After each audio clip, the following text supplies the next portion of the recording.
사도행전 11장 24절 말씀을 통해서 바나바의 삶이라는 제목으로 하나님 말씀 함께 나누겠습니다. 제가 한 2주 전에 속이 안 좋아서 좀 고생을 한 적이 있어요. 왜 그런가 이렇게 봤더니 냉장고에서 떡을 데워서 꺼내 먹었는데 집사람이 그러더라고. 그거 먹지 말라고. 근데 제가 보니까 괜찮더라고. 요즘에요 그 떡집에서 떡을 아주 포장을 잘하잖아요. 하나씩 이렇게 낱개로 비닐에 넣어서 포장을 잘해서 보관이 잘 되는 줄 알고 괜찮은 줄 알고 그냥 아내는 먹지 말라고 버리라고 했는데 제가 그냥 아까워가지고 방에 들고 와서 몰래 제가 그걸 먹었어요. 근데 그걸 먹고 그날 저녁에 자는데 자다가 좀 한 번인가 두 번인가 좀 깼어요. 근데 왜 그런지 원인을 잘 몰랐어요. 아침에 일어나서 성경을 읽으려고 자리에 딱 앉았는데 식은땀이 막 나는 거예요. 그래서 오한이 나는 거예요. 그래서 이렇게 돌아보니까 내가 그 떡을 먹어서 이게 잘못됐나 보다. 먹지 말라 그런 걸 괜히 먹어가지고 집사람 아내 말을 잘 들으면 뭐 자다가도 떡이 생긴다고 하는데 말 안 들었더니 또 이렇게 됐네. 하여튼 그래서 저는 괜찮은지 알고 먹었는데 그게 내 안에 들어가서 이제 안 좋은 반응을 일으켰다는 거죠. 여러분 사람 몸은 참 정직합니다. 좋은 게 들어오면요 좋은 반응이 나타나요. 근데 나쁜 게 들어오면요 나쁜 반응이 나타나죠. 근데 우리가 음식 같은 걸 먹을 때도 좋은 음식 몸에 좋은 거 먹으면 그냥 잘 모르잖아요. 그냥 이게 어떻게 되는지. 근데 나쁜 게 들어오면 바로 표시가 납니다. 그렇죠? 나쁜 거는 그냥 지나가질 않잖아요. 꼭 탈을 일으키고 넘어가지 않습니까? 그래서 우리가 참 조심해야 되는데 제가 그걸 보면서 깨달은 게 있어요. 우리가 그 하나님의 말씀도 먹는다고 하잖아요. 그렇잖아요, 여러분. 하나님 말씀, 성경의 말씀도 우리가 먹는다라고 표현을 하거든요. 예수님은 우리에게 이렇게 말씀하셨어요. 사람이 떡으로 살 것이 아니라 하나님의 입에서 나오는 모든 말씀으로 살 것이니라. 그러니까요, 설교 한 번 잘 들어서 그 사람의 인생이 달라지고 삶의 희망을 찾게 된다면, 죽을 영혼이 소생하게 된다면 그 설교는 정말 영향력 있는 설교가 되는 거 아닙니까? 그러니까 이것은 육의 양식하고는 비교조차 할 수 없는 거죠. 근데 여러분 설교를요, 우리가 여러분 설교를 들을 때 귀로 듣는 것 같지만 사실 귀로 듣는 게 아니에요. 귀로 듣는 것 같죠. 근데 아마 경험을 해보신 분들이 있을지 몰라요. 눈을 감고 한번 설교를 들어보세요. 그러면 어느 순간인가 설교가 안 들립니다. 설교가 안 들려요. 눈이 감기면 설교가 안 들려요. 그래서 교회 와서 그냥 이렇게 멀쩡하다가 설교만 되면 눈을 감는 사람들 있죠. 네? 설교만 시작하면 눈을 감아. 그래서 언제 눈이 떠지느냐? 끝나고 이제 축도하고 광고할 때 이제 눈이 떠져. 그리고 이분들이 나가면서 하는 말이 뭐라고 그러냐면 오늘은 남는 게 하나도 없네. 왜요? 설교를 못 들었으니까. 아니 눈은 감기면 귀는 열려 있는 거 아니에요? 그렇잖아요. 우리 상식적으로 눈은 감아도 귀는 열려 있잖아요. 근데 희한하게 설교를 들을 때 눈이 감기면 귀로 말씀이 안 들어와요. 그래서 욥은 이런 표현을 했죠. 내가 주에 대하여 귀로 듣기만 하였으나 이제는 내가 눈으로 주를 바라봅니다 라고 말하잖아요. 하나님의 말씀은요 먹는 거예요.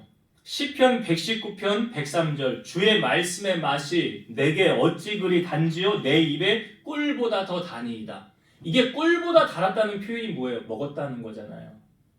하나님의 말씀이 먹으니까 단 표현을 했다는 거 아닙니까? 에스겔서 말씀해 보면 에스겔은 그 포로로 바벨론으로 잡혀가서 거기서 하나님의 부름을 받은 선지자거든요. 에스겔이 597년에 포로로 잡혀가게 돼요. 그리고 5년째 되는 해 593년에 하나님께서 에스겔에게 선지자의 소명을 주십니다. 그러니까 하나님의 부름을 받은 거예요. 그리고 그는 한 22년 동안 바벨론에서 하나님의 말씀을 선포했습니다. 근데 하나님께서 처음 에스겔을 부르셨을 때에 에스겔 앞부분에 이런 말씀이 나와요. 너 인자야 에스겔아 이러는 거예요. 내가 너에게 이르는 말을 듣고 그 패역한 족속같이 패역하지 말고 네 입을 벌리고 내가 너에게 주는 것을 먹으라 그래요. 그래서 에스겔이 이렇게 보니까 한 손에 에스겔을 향해서 펴져 있는 두루마리가 있더라는 거죠. 두루마리 책이 있었는데 그것을 내 앞에 폈는데 안팎으로 글이 있더라는 거죠. 그리고 거기에 애가와 애곡과 재앙의 말이 기록되어져 있었다는 거예요. 하나님이 에스겔을 향하여 말씀하십니다. 인자야, 너는 발견한 것을 먹으라. 너는 이 두루마리를 먹고 가서 이스라엘 족속에게 말하라. 근데 에스겔이 입을 벌리니까 그 두루마리를 먹여주시는 거죠. 그리고 인자야, 내가 너에게 주는 이 두루마리를 내 배에 넣으며 내 창자에 채우라. 그러니까 에스겔이 그것을 먹는데요. 표현이, 성경의 표현이 그것이 달기가 꿀 같더라. 그러니까 하나님의 말씀이 에스겔도 꿀처럼 느껴졌다는 거잖아요. 요한복음 1장 1절에 보면 태초에 말씀이 계시니라. 이 말씀이 하나님과 함께 계셨으니 말씀이 곧 뭐래요? 하나님이시라 그랬어요. 말씀이 하나님이에요. 그러니까 이 욥이 고백했던 것처럼 내가 주님을 이제는 귀로만 듣는 게 아니라 눈으로 주님을 봅니다 라고 말하잖아요. 눈으로 봅니다. 우리가 육신의 병이 들면 밥맛이 있어요, 없어요? 몸살 감기 걸리고 몸이 아프면 이런 표현을 하잖아요. 밥을 먹는 게 아니라 꼭 모래알 씹는 것 같아 라고 말하지 않습니까? 영적으로도 똑같아요, 여러분. 영적으로 병이 들면 하나님의 말씀을 듣는 게 좋을까요? 안 듣는 게 좋을까요? 듣기 싫어요. 영적으로 병들면요, 예배의 자리 가기 싫어요. 안 나가고 싶어요. 말씀을 듣기가 싫어요. 우리가 여러분 몸이요, 배가 고프면 그게 건강하다는 신호잖아요. 제가 배탈이 나 보니까요, 안 먹어도 배가 안 고파요. 밥 생각이 없어요. 이게 병이 걸렸다는 신호거든요. 영적으로 병이 들면 어떤지 아세요? 말씀 안 들어도 돼요. 들을 필요가 없어요. 듣고 싶은 마음이 없어요. 그러니까 그건 뭐냐면 영적으로 내가 지금 병들어 있다는 신호라는 거죠. 그런데 영적으로 내가 건강하면, 건강한 사람 어떻습니까? 배고프잖아요. 때가 되면 밥을 먹어야 되잖아요. 영적으로 건강하다는 게 뭐냐면 말씀을 사모하게 된다는 거예요. 아우, 주일날 교회 나가면서 일주일을 어떻게 기다려? 다음 주일까지 어떻게 기다려? 이렇게 하면서 가면 이게 뭐냐면 영적으로 내가 지금 건강하다는 신호라는 거죠. 우리는 어떻습니까? 시편 기자의 고백처럼, 에스겔의 고백처럼 하나님의 말씀이 꿀처럼 달게 느껴지십니까? 오늘도 이런 사모함으로 우리가 주님 앞에 나와서 은혜를 구하면 하나님은 우리에게 은혜를 베풀어 주실 줄로 믿습니다. 사도 바울이 회심하기 전에 다메섹에서 주님을 만나기 전에 예수 믿는 사람들을 핍박하죠. 그러니까 사도 바울이 사도행전, 이제 우리가 지금 사도행전 한 장씩 읽잖아요. 그 앞부분에 보면 예수 믿는 사람들을 막 옥에 쳐놓고 감옥에 가두고 핍박하고, 특별히 7 집사 중에 한 사람이었던 스데반은 돌에 맞아 죽는데 증인으로 섰던 사람이 바로 이 사도 바울이 아니었습니까? 그러니까 이 환난으로 인하여서 사람들이 다 사방으로 흩어지게 됐어요. 그래서 이때 디아스포라 크리스찬들이 생겨나게 된 거죠. 곳곳으로 흐트러지며 복음이 더 전해지게 되었다는 거죠. 우리의 여러분 신앙의 수준을 가늠할 수 있는 것이 어느 정도, 어느 때 우리가 알 수 있냐면 평상시에 잘 모릅니다. 내 신앙의 수준이 어느 정도야? 어느 깊이야? 잘 몰라요. 근데 고난이 닥쳐오면 그 사람의 신앙의 수준을 가늠해 볼 수 있는 거예요. 찬송가에도 있잖아요. 환난과 핍박 중에도 성도는 신앙 지켰네. 이 신앙 생각할 때에 기쁨이 충만하도다. 성도의 신앙 따라서 죽도록 충성하겠네. 그러니까 환난과 핍박 중에 뭐가 드러나냐면 정말 신앙인이었는지 종교인이었는지, 예수님을 따르는 제자였는지 아니면 주변인이었는지, 이게 다 드러나는 거예요. 여러분, 예수님을 따르는 제자는 예수님이 말씀하셨어요. 이런 사람이 나의 제자가 되리라 라고 말씀하셨는데, 누가복음 14장 26, 27절 무릇 내게 오는 자가 자기 부모와 처자와 형제와 자매와 더욱이 자기 목숨까지 미워하지 아니하면 능히 내 제자가 되지 못하고, 누구든지 자기 십자가를 지고 나를 따르지 않는 자도 능히 내 제자가 되지 못하리라. 이 말씀이요. 이 마태복음 말씀에는 주님이 조금 더 풀어서 하신 말씀이 있죠. 사람의 원수가 자기 집안 식구니라 라는 말씀 들어보셨죠? 사람의 원수가 자기 집안 식구니라 들어보셨잖아요. 제가 설교도 했었는데 왜 주님이 왜 그 말씀을 하셨습니까? 이유가 있어요. 아버지나 어머니를 나보다 더 사랑하는 자는 내게 합당하지 아니하고 자식이나 친척이나 누구를 나보다 더 사랑하는 자도 내게 합당하지 아니한다. 이게 말씀이 그렇게 되면 어떻게 되는데 집안에 사람이 원수가 되는 거예요. 근데 내가 주님 가장 사랑하잖아요. 근데 김동호 목사님이 그 얘기를 하더라고요. 자기 아버지 돌아가시고 어머니하고 같이 사는데 이 어머니가 노년에 되니까 이 아들 하나밖에 없으니까 누구만 의지해요? 아들만 의지하는 거예요. 아들만 바라보는 거예요. 그래서 김동호 목사님이 어머니한테 이렇게 얘기했대요. 어머니, 저를 의지하면 저하고 같이 못 삽니다. 저를 의지하면 저하고 같이 못 살아요. 어머니가 하나님을 의지해야 저하고 같이 살 수 있어요. 무슨 말인지 아시겠죠? 그러니까 주님보다 다른 걸 더 사랑하면 이게 뭐가 되는 거라? 우상이 되는 거예요. 우상이. 그러니까 우리가 주님을 따르는 제자로서의 첫째 조건이 바로 무엇입니까? 주님보다 더 사랑하는 것이 있으면 안 된다는 거예요. 10계명의 1계명이 뭐예요? 잘 아시죠? 너는 나 외에 다른 신을 내게 두지 말지니라. 제가 신의 개념에 대해서 우상에 대해 개념에 대해서 여러 번 말씀드렸어요. 하나님보다 더 사랑하는 것은 뭐다? 우상이에요. 하나님보다 더 사랑하는 건 우상이에요. 그래서 하나님이 아브라함에게 마지막으로 시험한 거예요. 너 이삭을 내게 바쳐라. 근데 이삭 생명을 하나님이 보려고 그런 게 아니잖아요. 아브라함 너 정말 나를 가장 사랑하냐? 그렇지 않느냐? 내가 그걸 좀 확인해야 되겠다. 그래서 이삭을 바치라고 그런 거지. 그 아들 생명을 요구한 게 아니라는 거죠. 그러니까 우리가 하나님보다 더 사랑하는 게 있으면 제자로서의 먼저 탈락이에요. 조건이 안 되는 거예요. 그리고 또 한 가지 예수님 말씀하셨어요. 누가복음 14장 33절 이와 같이 너희 중에 누구든지 자기의 모든 소유를 버리지 아니하면 능히 내 제자가 되지 못하리라. 자기의 모든 소유를 버리지 아니하면 능히 내 제자가 되지 못하리라. 이게 무슨 의미로 주님이 하셨던 말씀인지 이해되시죠? 마태복음 6장 24절 한 사람이 두 주인을 섬기지 못할 것이니 혹 이를 미워하고 저를 사랑하거나 혹 이를 중히 여기고 저를 경히 여김이라 너희가 하나님과 재물을 겸하여 섬기지 못하느니라.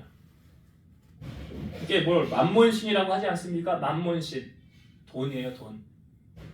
하나님보다 돈을 더 사랑하면 이 사람은 제자로서의 조건이 안 된다는 거죠.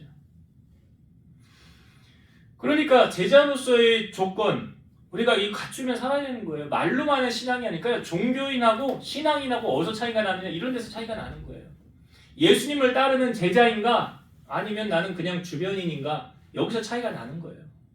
자기 부인하고 자기 십자가 지고 주님 가장 사랑하는 마음으로 섬기는 사람은 분명히 제자가 맞죠. 사도 바울이 변화되어서 이러한 제자의 조건으로 이제 사울이었던 그 사울이 바울로 변해서 안디옥 교회에서 기도할 때 성령께서 사울과 이제 교회를 향하여 말씀하시는 거예요. 내가 시키는 일을 위하여 바나바와 사울을 당시 이제 사울이 전도 여행하면서 바울로 이름이 바뀌거든요. 그 전까지는 사울이었어요. 그 둘을 따로 세우라. 그래서 이제 전도 여행의 시작을 하게 되는데요. 거기서 이제 사도 바울과 함께 동역을 했던 사람이 누구냐? 바나바라는 거죠. 그 안디옥 교회 교인 인구 많습니다. 일꾼이 많아요. 그럼에도 불구하고 왜 하나님께서 바나바를 선택하셨을까? 그러니까 바나바가 하나님께 쓰임 받았다는 거죠. 그러니까 우리가 하나님께 쓰임 받기 위해서 가장 선행되어져야 하는 것이 무언가? 우상을 제거하는 거예요. 내 마음속에 하나님보다 더 사랑하는 것을 두면은 하나님이 그 사람을 쓸 수가 없다는 거죠. 근데 이게 이제 사람마다 다를 수 있지만 그 우상의 개념이 사람마다 다를 수 있지만 우리가 그것을 내려놓고 이제 주님의 부름을 받아야 되는데 그럼 오늘 바나바를 좀 살펴보길 원해요. 바나바는 하나님이 왜 불러서 사용했느냐? 이유가 있을 거 아니에요? 자, 성경을 앞으로 좀 넘기셔서 사도행전 4장을 한번 찾아보겠습니다. 사도행전 4장. 이 시대적인 배경을 좀 알기 위해서 32절부터 좀 볼게요. 사도행전 4장 32절부터 마지막 절까지 좀 볼게요. 믿는 무리가 한 마음과 한 뜻이 되어 모든 물건을 서로 통용하고 자기 재물을 조금이라도 자기 것이라 하는 이가 하나도 없더라. 사도들이 큰 권능으로 주 예수의 부활을 증언하니 무리가 큰 은혜를 받아. 그 중에 가난한 사람이 없으니 이는 밭과 집 있는 자는 팔아 그 판 것의 값을 가져다가 사도들의 발 앞에 두매 그들이 각 사람의 필요를 따라 나누어 줌이라. 그러니까 초대교회는 이런 형태였다는 거죠. 모든 사람이 서로 자기 것이라 하지 않고 서로 통용했다. 여기 자기에게 있는 재산을 사도들에게 가지고 와서 그것으로 같이 나누며 생활했더라. 이제 그 다음에 누구 얘기가 나오냐 보세요. 36절. 구브로에서 난 레위족 사람이 있으니 이름은 요셉이라 사도들이 일컬어 바나바라 번역하면 위로의 아들이라 하니 그가 밭이 있음에 팔아 그 값을 가지고 사도들의 발 앞에 두니라. 여기 누가 나옵니까 이제? 여기 바나바가 나오는데 원래 이름은 요셉이라는 거죠. 근데 사도들이 이 사람을 요셉이라 부르지 않고 뭐라고 불렀대요? 바나바라라고 불렀대요. 바나바라는 이름의 뜻이 나오죠? 위로의 아들이라. 위로의 아들. 그러니까 이 초대교회 안에 이런 문화가 형성되어져서 또 자기의 재산을 바나바가 다 팔아서 모든 재산을 팔아서 거기 앞에 초대교회 사도들의 발 앞에 놓게 되었다는 거죠. 그러니까 이게 교회 안에 얼마나 큰 귀감이 됐겠습니까? 저는 제 생각에 헌신은요 믿음 없이는 할 수 없다라고 생각이 들어요. 믿음은 뭐냐? 말씀에 대한 순종입니다. 그러니까 우리가 하나님께 쓰임받기 위해서는 이 부분에서 통과하지 않고는 안 되죠. 왜? 이게 두 마음을 품으면 하기 어렵잖아요. 양다리 신앙이면 할 수가 없는 거죠. 그러니까 바나바가 이렇게 행하였다는 건 어떤 메시지를 우리에게 주고 있냐면 이 물질 부분의 시험 연단을 통과했다라는 거 아니에요? 여기서 통과를 해야 하나님 앞에 자유할 수 있잖아요. 그런데 이 바로 다음에 5장에 어떤 사건이 이어집니까? 자, 한번 봅시다. 5장 1절부터 볼게요. 아나니아라 하는 사람이 그의 아내 삽비라와 더불어 소유를 팔아 그 값에서 얼마를 감춤해 그 아내도 알더라. 얼마만 가져다가 사도들의 발 앞에 두니 베드로가 이르되 아나니아야 어찌하여 사탄이 내 마음에 가득하여 내가 성령을 속이고 땅값 얼마를 감추었느냐? 땅이 그대로 있을 때에는 내 땅이 아니며 판 후에도 내 마음대로 할 수가 없더냐? 어찌하여 이 일을 내 마음에 두었느냐? 사람에게 거짓말한 것이 아니요 하나님께로다. 아나니아가 이 말을 듣고 엎드려져 혼이 떠나니 이 일을 듣는 사람이 다 크게 두려워하더라. 젊은 사람들이 일어나 시신을 싸서 메고 나가 장사하니라. 자, 바로 바나바 사건 다음에 아나니아와 삽비라라는 사람이 이 사건이 이제 나타나고 있는데요. 이들도 땅을 팔았어요. 근데 그 땅 판 것에서 그 전부를 사도들에게 가져가지 않고 얼마를 감췄다 그랬죠. 감추고 나서 나머지를 사도들에게 가져가니까 베드로가 뭐라 그래요? 아나니아야 어찌하여 사탄이 내 마음에 가득하여 내가 성령을 속이고 땅값 얼마를 감추었느냐. 이 말로 베드로의 말을 통하여 우리가 알 수 있는 것은 아나니아가 이렇게 행한 행동은 성령이 충만해서가 아니라 사탄이 그 안에 들어가서 행한 것이다 라는 거예요. 사탄의 행동이었다. 그러니까 사탄의 조종을 받은 거예요. 아나니아는. 그래서 이 일을 행한 거예요. 자, 그리고 나서 아나니아가 죽었잖아요. 그 뒤에 3시간쯤 지나서 그의 아내가 들어옵니다. 자, 7절부터 볼게요. 3시간쯤 지나 그의 아내 삽비라죠. 그의 아내가 일어난 일을 알지 못하고 들어오니 베드로가 이르되 그 땅 판값이 이것뿐이냐 내게 말하라 하니 이르되 예 이것뿐이라 하더라. 베드로가 이르되 너희가 어찌 함께 꾀하여 주의 영을 시험하려 하느냐. 보라 내 남편을 장사하고 오는 사람들의 발이 문 앞에 이르렀으니 또 너를 매어 내가리라 하니 곧 그가 베드로의 발 앞에 엎드려져 혼이 떠나는지라. 젊은 사람들이 들어와 죽은 것을 보고 메어다가 그의 남편 곁에 장사하니 온 교회와 이 일을 듣는 사람들이 다 크게 두려워하니라. 베드로가 똑같이 물었지요. 삽비라에게 이게 전부냐? 그러더니 뭐라고 그랬대요? 예, 이게 전부입니다. 이게 전부입니다. 너희가 어찌 함께 꾀하여 주의 영을 시험하려 하느냐. 그렇게 결국 보세요. 아나니아 삽비라가 이 꿈쳐놨던 거 썼어요? 못 썼어요? 가룟 유다는요. 예수님 판 은30 썼어요? 못 썼어요? 어리석은 거예요. 그게. 여러분 이 하나님을 우리가 속일 수 없죠. 하나님의 속성은요 거짓이 아니에요. 하나님은 거짓을 못합니다. 그래서 성경에도 나오는데 하나님은 모든 것을 할 수 있지만 거짓말 못한다고 히브리서 말씀에 나오잖아요. 이 거짓의 속성은 어디서 비롯된 거냐? 요한복음 8장 44절 너희는 너희 아비 마귀에게서 났으니 너희 아비의 욕심대로 너희도 행하고자 하느니라. 그는 처음부터 살인한 자요 진리가 그 속에 없으므로 진리에 서지 못하고 거짓을 말할 때마다 제 것으로 말하나니 이는 그가 거짓말쟁이요 거짓의 아비가 되었음이라. 그러니까 거짓의 반대는 무엇입니까? 진리죠. 예수님은 뭐라고 그랬어요? 내가 곧 길이요 진리요 생명이라고 그랬잖아요. 그러니까 예수님하고 마귀는 대적할 수밖에 없죠. 그러니까 여러분 우리가 하나님 앞에 정직해야 돼요. 그러면 당연히 사람 앞에도 정직하게 돼요. 아간이라는 사람이 여리고성이 무너질 때 모든 것은 다 여호와의 곳간에 드려라 그 첫 것이라는 의미가 있었잖아요. 그런데 아간이 하나님의 말씀에 불순종하지 않습니까? 정말 성경을 보면 실제로요 아무도 모르게 자기 장막 밑에 은하고 금하고 의복하고 숨겨놨잖아요. 아무도 몰라요. 근데 제비 뽑아가지고 걸렸잖아요. 그래서 사람이 제비를 뽑으나 그 일을 결정하시는 이는 여호와시니라 그러잖아요. 그래서 사람의 눈은 속일 수 있을지 몰라도 하나님의 눈은 속일 수가 없다는 거예요. 아간이 이렇게 행한 행동은 뭐 때문에 그런 거예요? 욕심이죠. 여러분 탐심은 우상숭배예요.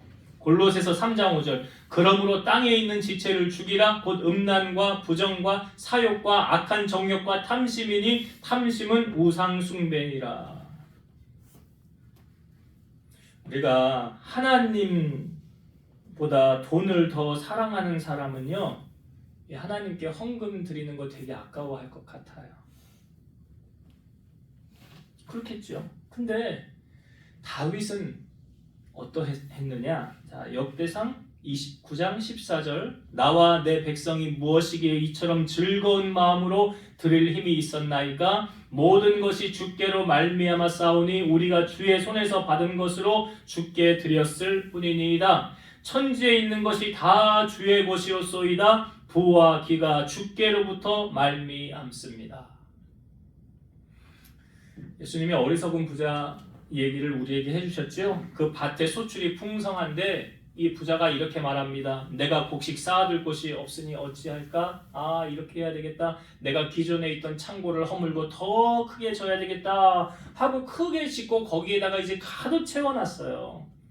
그리고 나서 자기가 자기 영혼에게 이렇게 말합니다. 영혼아 여러 해 쓸 물건을 많이 쌓아두었으니 평안히 먹고 쉬고 마시고 즐거워하자 라고 그렇게 말하는 찰나에 하늘로부터 하나님의 음성이 들려옵니다. 어리석은 자여 오늘 밤에 네 영혼을 도로 찾으리니 그러면 너 준비한 것이 누구의 것이 되겠느냐. 그 다음에 나오는 성경 구절이요 누가복음 12장 21절입니다. 자기를 위하여 재물을 쌓아두고 하나님께 대하여 부여하지 못한 자가 이와 같으리라. 그러니까 쌓아두고 하나도 못 쓰고 그냥 가는 거예요. 하나도 못 쓰고. 잠언 21장 26절 어떤 자는 종일토록 탐하기만 하나 의인은 아끼지 아니하고 베푸느니라. 시편 37편 21절 악인은 꾸고 갚지 아니하나 의인은 은혜를 베풀고 주는도다. 시편 37편 26절 그는 의인은 종일토록 은혜를 베풀고 꾸어주니 그의 자손이 복을 받는도다. 여러분, 돈이 우상이 되면 안 되지만 이 돈이 누구에게 들려져 있느냐, 이걸 잘 활용하면요, 이거 하나님의 사랑을 나타내는 도구가 될 수 있고요, 복을 쌓을 수 있는 통로가 될 수 있다는 거예요. 이게 누구 손에 들려서 어떻게 사용되어지느냐에 따라서 결과는 달라지는 거예요. 오늘 바나바는 어떻게 했습니까? 내 것이 아니래잖아요. 여러분들에게 속하여 있는 모든 것이 사실은, 자, 이런 원리로 내가 누구 거예요? 내가 하나님 거죠. 그럼 내가 가지고 있는 건 누구 거예요? 그리고 여러분 지갑에 있는 돈은 누구 거예요? 근데 내 거라고 그러잖아. 내가 하나님의 건데 왜 내 거예요? 다 하나님의 것이지. 그래서 다윗이 한 말이 맞는 거예요. 모든 것이 주께로부터 말미암아 싸우니 다 주의 것이로소이다. 여러분 주님께로부터 왔다가 나중 어디로 가요? 주님께로 가잖아요. 근데 주님께로 가기 전에 이왕이면 어리석은 부자처럼 살지 마시고, 예? 아니, 그렇게 가치없게 살지 말라고요. 사람들이 싫어하고 혐오하고 미워하는, 저 사람은 안 왔으면 좋겠는데 이런 사람 되면 안 되잖아. 근데 여기 성경에 보니까 의인은 아끼지 아니냐고 뭐 한대요? 베푼대잖아요. 베푼대잖아. 그렇게 사시라고요. 오늘 바나바처럼. 자, 우리가 바나바를 통하여 이거 통과된 사람이구나. 그러니까 우상의 개념에서 탈피를 한 하나님을 가장 사랑하는 사람 바나바였구나. 이걸 먼저 우리가 알아야 되고, 그 다음에 자, 사도 바울이 아까 이제 다메섹으로 가다가 회심하는 장면이 성경에 이제 나오지 않습니까? 그 회심한 다음에 바울이요, 예루살렘에 있는 사도들하고 좀 친하게 지내려고 해서 교제도 하고 내가 만났던 주님을 좀 전하고도 싶었어요. 근데 이 사도 바울이 만나자고 그러면 사람들이 다 싫어하는 거예요. 안 만나는 거예요. 왜 그럴까요? 이전에 바울이 했던 일을 알잖아요. 야, 바울이야, 잡아다가 옥에 쳐넣더라. 우리 힘들게 하더라. 그러니까 속이고 우리 잡아가려고 그러는 거 아닌가? 라고 생각할 수 있잖아요. 그러니까 아무도 안 만나주려고 그러는 거예요, 바울을. 그런데 그때 바울을 예루살렘에 있는 사도들에게 소개한 중재자의 역할을 한 사람이 누구냐면 바로 바나바예요. 자, 성경을 한번 봅시다. 사도행전 9장 26절과 27절. 사도행전 9장 26, 27절 말씀 보겠습니다. 사울이 예루살렘에 가서 제자들을 사귀고자 하나 다 두려워하여 그가 제자됨을 믿지 아니하니, 바나바가 데리고 사도들에게 가서 그가 길에서 어떻게 주를 보았는지와 주께서 그에게 말씀하신 일과 다메섹에서 그가 어떻게 예수의 이름으로 담대히 말하였는지를 전하니라. 자, 중간에 이 사울, 바울하고 그 예루살렘에 있는 사도들 중간에 누가 꼈어요? 바나바가 그래서 지금 이 사도 바울에게 있었던 이런 일을 대신 사도들에게 전하고 있는 거예요. 그렇죠? 바나바가 이 중간 역할을 잘했다는 거죠. 여러분, 어떤 사람이 중간 역할, 중재 역할을 하느냐에 따라서요, 일이 되는 경우도 있고요, 안 되는 경우도 있습니다. 남녀의 만남을 참 중재하는 거 쉽지 않아요. 근데 어떤 사람이 만남을 중재했을 때 잘 되는 경우가 있어요. 부동산 같은 경우 계약을 할 때도요, 복덕방이 왜 필요합니까? 중간자 역할을 하는 거잖아요. 그 중간에서 역할을 어떻게 하느냐, 저는 교회의 전도도 그렇다고 생각하거든요. 서울의 어느 교회 이야기인데요, 60대 어느 집사님이 그 교회 목사님에게 찾아가서, 목사님, 제가 교회 안내 역할을 하면 안 될까요? 아니, 봉사를 하겠다는데 마다하면 안 되잖아요. 마다할 이유가 없잖아요. 그러면 하세요 라고 시켰대요. 근데 그 교회가 좀 규모가 있는 좀 큰 교회예요. 그러니까 이 집사님이 자기가 이제 안내를 하려면 어떻게 해야 돼요? 교회를 일단은 먼저 일찍 와야지. 늦게 와서 안내가 돼요? 일찍 와야 되고, 그리고 어떻게 하고 와야 돼요? 어떻게 하고 와야 돼요, 안내하려면? 안내를 안 해봐서 잘 모르죠? 예. 그렇죠. 한복을 입는 것까지는 아니더라도, 그죠? 그래도 교회의 좀 얼굴이잖아, 얼굴. 딱 들어왔을 때, 사람들이 봤을 때. 그렇게 딱 이제 하고서 안내를 하는 거예요. 근데 이제 그 교회가 물론 목사님이 설교도 좋아서 사람들이 많이 등록을 하기도 했지만 나중에 새신자들을 상대로 설문조사를 했대요. 이 교회에 등록하게 된 이유를 좀 알려주세요. 여러 이유들이 나오는데요. 그 중에 가장 많은 의견이 뭔지 아세요? 제가 교회 처음 와가지고 어디 앉아야 될지, 우리 암암리에 자기 자리 다 있잖아요. 근데 처음 교회 온 사람들이 그걸 알아요? 몰라요? 몰라요. 정하지 않았는데 꼭 정한 자리에 앉잖아요. 근데 처음 온 사람들은 그걸 모르니까 어디 앉아야 되나 이렇게 멀뚱멀뚱하고 있는데 그 안내하는 그 집사님이 친절하게 그렇게 안내를 잘 해주시더라고요. 그래 나중에 보니까 새신자들이 왜 여기에 교회 등록했으니까 안내를 너무 친절하게 잘 해주셨어요. 이 의견이 많더라는 거예요. 이 의견이 많더라는 거예요. 중간자의 역할을 어떻게 하느냐? 우리가 여러분이 함께 비전 교회의 성도로서 세상에서 어떻게 사느냐에 따라서 정말 사람들이 저 사람 다니는 교회 나도 한번 가보고 싶다. 이런 마음 들어야 되지 않을까요? 아멘입니까? 그래야지. 그게 주님 기쁘시게 해드리는 거 아니에요? 그런데 반면에 그렇지 못한 사람들도 있어요. 그렇지 못한 사람.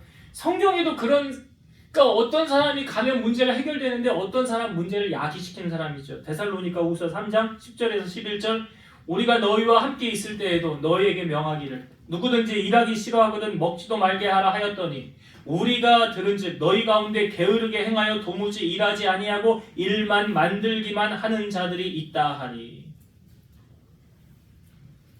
이거 본의 안 되는 거예요. 그러니까 막히는 거예요. 모든 일이.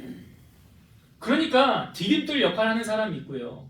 걸림돌 역할을 하는 사람이 있어요. 지금 바나바가요. 아무도 나서지 않을 때 지금 자기가 나서는 거 아닙니까? 바울이 교회를 어떻게 했는지 교회를 잔멸하고 옥에 쳐넣었던 그 장본인 아닙니까? 그러니까 이런 때는 그냥 잠잠하고 조용히 있어야 돼요. 나서면 안 돼요. 예수님이 잡혀갔었을 때 제자들 어떻게 했어요? 다 도망갔잖아요. 아무도 안 나서지 않았습니까? 베드로는 예수님이 3번 부인했고요.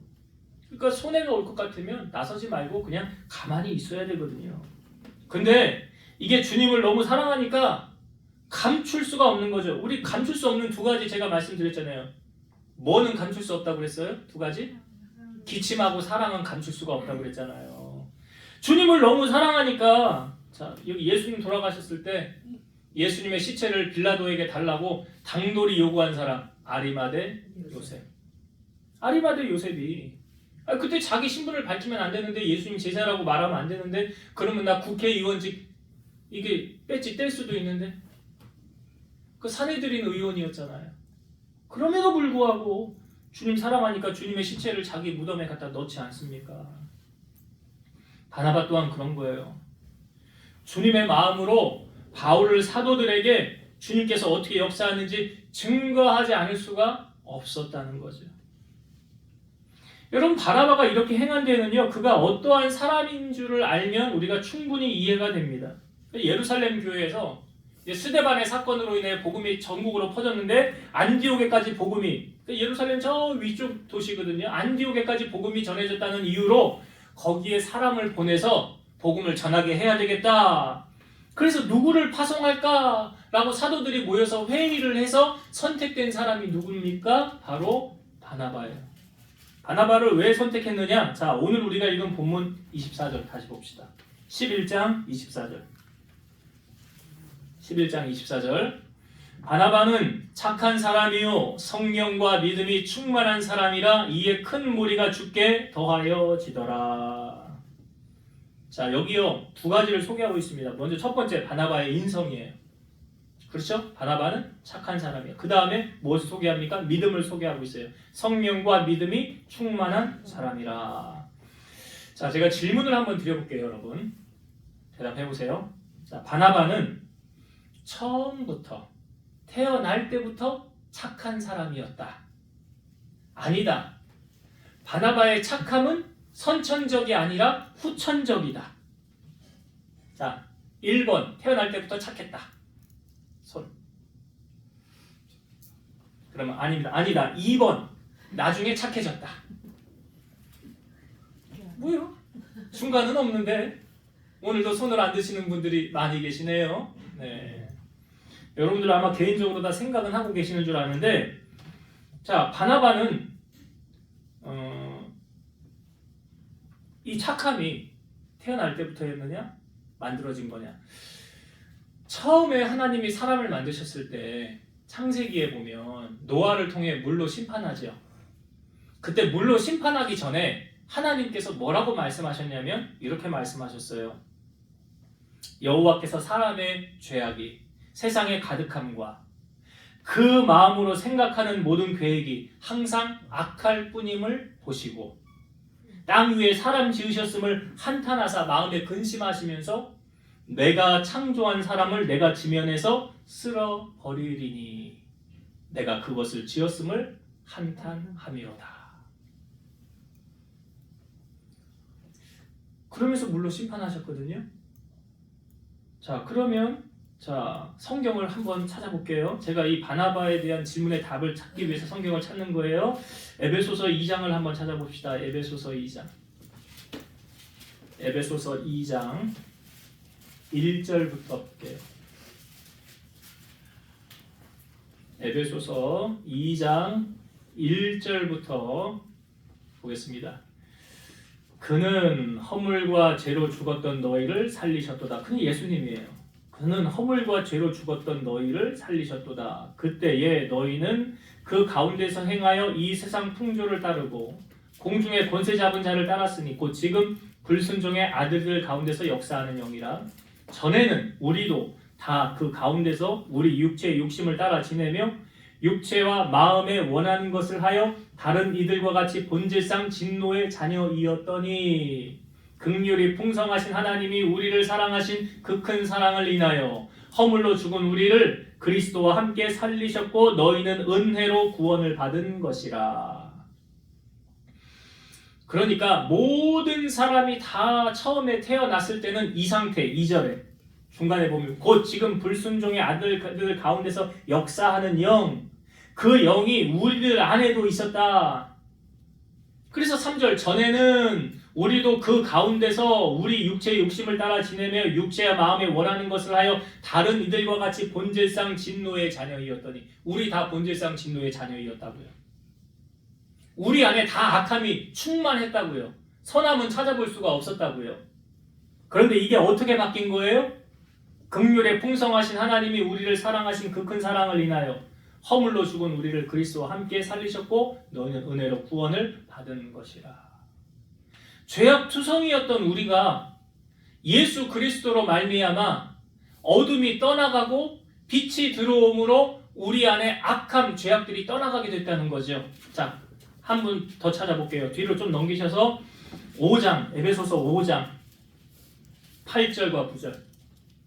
에베소서 5장 8절 9절 찾으셨으면 같이 한번 읽어봅시다. 시작. 너희가 전에는 어둠이더니 이제는 주 안에서 빛이라. 빛의 자녀들처럼 행하라. 빛의 열매는 착함과 의로움과 진실함에 있느니라. 여기 너희가 전에는 뭐였대요? 어둠이더니. 전에는 다 어둠이었다고요. 우리 모두 한 사람도 예외 없이 다 본질상 진노의 자녀이었다고요. 어둠이었었는데 이제 어떻게 됐대요? 이제는 주 안에서, 그러니까 예수님이 우리 안에 들어옴으로써 어둠이 어떻게 됐다는 거예요? 떠나갔다. 어둠이 떠나가면 빛이 머무는 거 아니에요? 자, 그러면 예수 그리스도는, 예수님은 우리의 빛이라고 그랬잖아요. 그래서 빛의 자녀처럼 행해야 되는데 빛의 열매 3가지가 뭐라고요? 빛의 열매 3가지. 착함과 의로움과 진실함. 예. 여기 착함이 제일 먼저 나오잖아. 그럼 디모데는 빛의 열매를 바라는 사람 맞았지요. 빛의 열매. 어둠이 떠나가니까.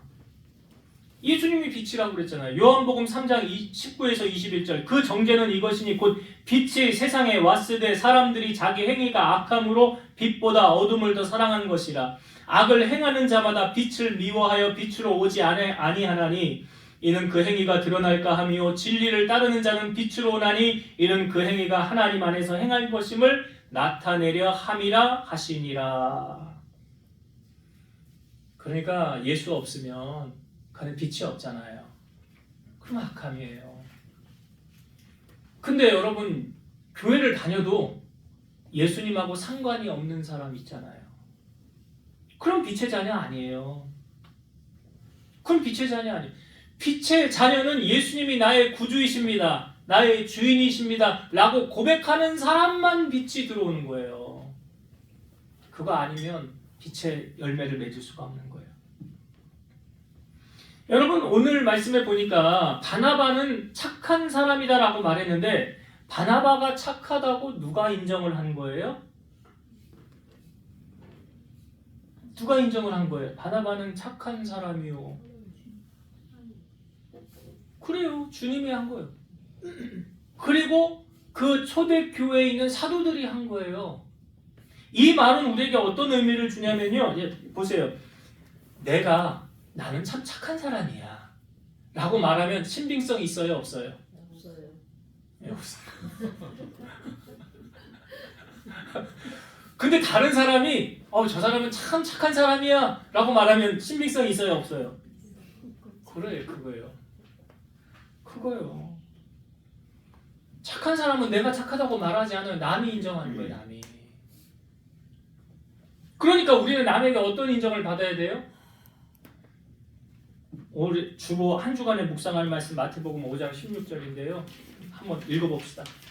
여기. 자, 마태복음 5장 16절 시작. 이같이 너희 빛이 사람 앞에 비치게 하여 그들로 너희 착한 행실을 보고 하늘에 계신 너희 아버지께 영광을.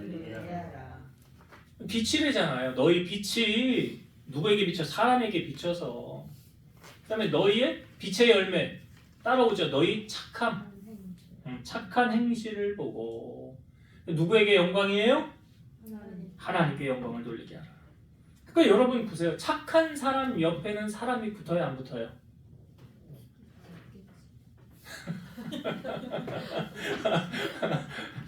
의문을 품으면 안 돼요. 착한 사람 옆에는 사람이 붙어요. 근데 악한 사람 옆에는요. 붙어도 악한 사람들이 붙겠죠. 그렇지 않을까요? 그럼 바나바는 보세요. 오늘 말씀에 바나바는 착한 사람이요 성령과 믿음이 충만한 사람이라 그 다음에 어떻게 나와요? 성경 말씀에 큰 무리가 주께 더하여 치더라. 사람 붙었어요? 안 붙었어요? 왜 나오잖아요. 여기 이유가 다 있잖아요. 그럼 그 착함이 사람들을 달라붙게 한다는 거죠. 그러니까 우리의 삶에 이런 열매가 맺혀져야 진정한 크리스찬이라는 거지. 자, 오늘 말씀을 정리하겠습니다. 오늘 하나님께서 바나바를 하나님의 일꾼으로 부르시죠. 자, 과정이 있었어요. 첫 번째, 우리가 하나님 앞에 쓰임 받기 위한 첫 번째 과정. 10계명의 제1계명이 뭐라고요? 나 외에 다른 신을 두지 말라. 근데 그 신이 이렇게 뭐 만들어 가지고 놓고 섬기는 절하는 신이 아니에요. 그 신이 돈이 될 수 있고요. 그 신이 혈육, 친척, 아들, 딸 될 수 있는 거예요. 그것보다 주님이 원하시는 건 뭐예요? 주님을 가장 사랑하는 거예요. 이게 첫 번째 부름받는 바나바로 제자로서의 첫 번째 요건. 두 번째 무엇이었습니까? 다 바나바는 중간자 역할 잘했죠? 중재자 역할. 사울이 변화됐는데 아무도 믿지 않으려고 할 때 함부로 나설 수 없는 부분이죠, 사실은. 그런데 그때 바나바가 가서 중간자 역할. 교회도 그래요. 어떤 문제가 발생했을 때 어떤 사람 오면 문제가 수습이 잘 돼. 근데 어떤 사람 오면 수습 안 되고 문제 더 커져. 왜 그럴까요? 그 사람에게서 나오는 열매. 우리는 어떤 열매를 맺어야 되느냐. 그리고 마지막 세 번째. 바나바는 빛의 열매 맺은 사람이었죠. 착한 사람이라는 것은 빛의 열매를 맺었더니 빛의 열매 세 가지 기억하세요. 모든 착함과 의로움과 진실함. 이게 바로 예수님이 우리 안에 들어오면 불의와 타협할 수 없잖아요. 그리고 거짓과 타협할 수 없잖아요. 그 예수님 우리 안에 들어오면 그게 당연히 삶으로 연결이 되어지더라. 그래서 여러분들이 세상 속에서 우리 주님이 세상에 우리를 파송할 때 뭔 역할을 하래요? 빛과 소금의 역할. 빛의 열매 나타내고 썩어져가는 세상에서 소금의 역할을 함으로 여러분들로 말미암아 살기 좋은 세상, 살맛 나는 세상 만들게 되는 여러분 되시기를 주의 이름으로 축원드립니다. 기도하겠습니다. 많고 많은 사람 가운데 바나바를 선택하셔서 하나님의 일꾼으로 세우심은 바나바는 주님을 가장 사랑하는 사람이었기 때문이었습니다. 그의 삶에 우상을 다 제거하고 주님 한 분만을 바라보았던 사람이었습니다. 우리 또한 주님 앞에 이렇게 서길 원합니다. 주님보다 더 사랑했던 모든 것 다 내려놓게 하시고 주님만을 가장 사랑하는 우리 성도를 되게 하여 주옵소서. 또한 사람들로부터 손가락질 받는 인생이 아니라 우리의 착한 행실을 통해서 하나님께는 영광이 되어지게 하시고 교회에는 덕을 세우게 하시고 많은 사람들에게 하나님의 사랑을 전파하는 축복의 통로의 역할을 감당하는 우리 성도들 다 되게 하여 주옵소서. 예수님 이름으로 감사하며 기도드리옵나이다. 아멘.